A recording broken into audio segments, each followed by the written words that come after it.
In a one-on-one interview with News 9, Mike Pence criticized the indictment of former President Trump, but said people should wait to learn the facts of the case before passing judgment. In America, you're innocent until proven guilty. And the former president also enjoys a presumption of innocence in this case.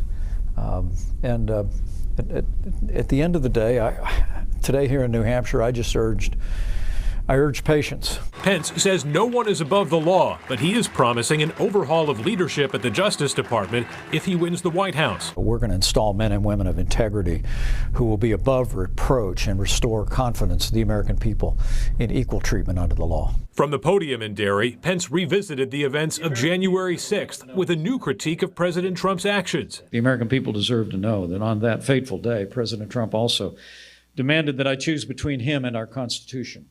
Was that a specific ask that he made or a figurative one? Well, I just wanted people to understand that I'll always believe that I did my duty that day under the Constitution of the United States.